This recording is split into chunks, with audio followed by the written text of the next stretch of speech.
Hey Finn, hey Reelfans. Today I'm going to play a game of chess, talk you through it. We're going to see how it goes. So let's get my screen recording. We're going to do a 15-minute game with 10-second increments. So a nice, slow game that I can talk you all through my moves. All right, so e4, I'm going with the Sicilian, so I'm playing c5. In response, he plays knight f3, I play knight c6. This is the Sicilian. He goes there with the d4. I take the d4. This is just a standard opening in chess.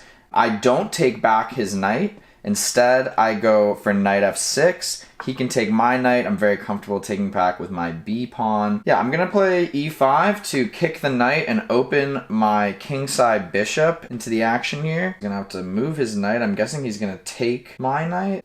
Okay, he retreats to b3. I think I'm going to bring out the bishop, so his knight is now pinned to the king. Right now, it seems like he needs to defend his pawn on e4, but he doesn't defend the pawn on e4. I can go take, and then he's going to take back, and then I take the pawn. Get a pawn. No problems there. And boom, I take. Now what do you do? I don't know. I think I'm up a pawn. Big success here. So what's he going to do? I don't know. Oh, he takes...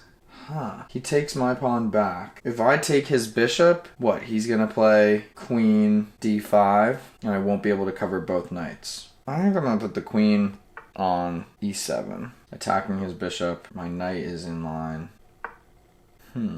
Oh, you know what I do have? I can kick his bishop with d6. So I'm gonna kick the bishop with d6 and make it move. Oh, shoot. My g7 pawn is hanging. He's probably just going to take that. But if he does, I have nastiness happening. If he takes my g7 pawn, nastiness happens. Okay, so he plays queen d5, attacking my knight. I can retreat my knight to f6, and then he can't move the bishop. The bishop is still pinned. So I'm going to do that. Retreat the knight. Bishop can't do anything. So his bishop is pinned to the king and attacked by my pawn. And the knight is attacking his queen. Okay, so I have a lot of control in this position. I'm just gonna win this bishop with my pawn here. Let's see, so he doesn't take back, which is interesting. I think I'm just gonna take the free pawn. Oh shoot. He has rook e1. Actually, he doesn't have rook e1 because I would just take with my queen. The rook is unprotected. He's probably gonna take the pawn back with his queen, yeah. I think I'll just castle for protection. I'm up a knight. I have a knight that he does not have. A knight to remember. Well, that is a weird move, bishop e2, because his bishop is unprotected. So what is stopping me from taking his bishop with my queen? In the business, we call this a free bishop, so I'm going to take it. Now I'm up 2 pieces. What is his counterplay? And I'm attacking g2 as well. Knight d4.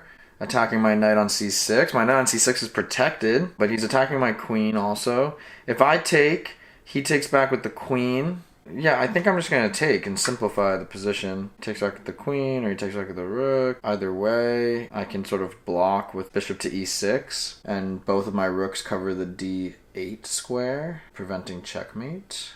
Takes with the rook. So his g2 pawn is hanging, and he is making no real threat. So I think I take the g2 pawn. Okay, so now he's doubled up. Moving the bishop will protect. The question is where to move the bishop to. My options are e6 or g4. g4 attacking the rook. So he would sort of be forced to move his rook. Play it safe. Playing it safe and doing bishop e6. I don't know, bishop g4 might have been better because I attack his rook, but it gives me the opportunity to play rook d2, sort of moving my queen to a position my queen doesn't necessarily want to be in. So I'm attacking his pawn on a2. Yeah, so he plays rook d2 anyway. So I could check, then I don't really have much play after that. Alright, I gotta move my queen. I'm just gonna go to queen g6. He attacks my pawn on b7, and if I play b6, he would play queen takes rook on a8, and if I took back with my rook, he would have checkmate. So that would be no fun at all. I guess I have to go rook b1, defends that pawn.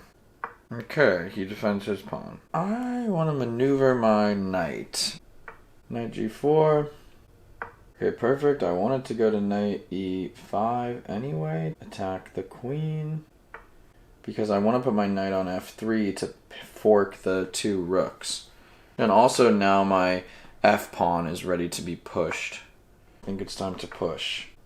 I have a check here, so I think I will do it and win the pawn. So check, and then I get the pawn on h3.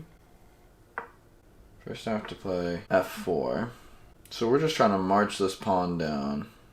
And now we have 2 attackers on the h3 pawn. Okay, so he attacks my knight. I think I can just still push the pawn, attacking his rook. I can also take the pawn. Take. If he takes the knight, I can push the pawn, and I just like really fuck up his rook. Huh. Check? Yeah, I'm gonna take back with the king. He has a queen. Yeah, so he has that check. But I'll block with the queen because I'm open to a queen trade at this point when I'm up so much material. I can pre-move the fact that I'm down for the queen trade. He wants the queen trade. There we go, okay. Queens are traded, he takes my knight. And now we're just gonna push this pawn, baby. That pawn is getting to the end zone. Hey, alright. And he resigns. So there it is. I sort of dominated that game. Finn, you should play a game of chess. Thanks for playing this game of chess with me, everybody. I hope you enjoyed, and I look forward to seeing you next time. See you tomorrow, Finn. Real Facts Season 3.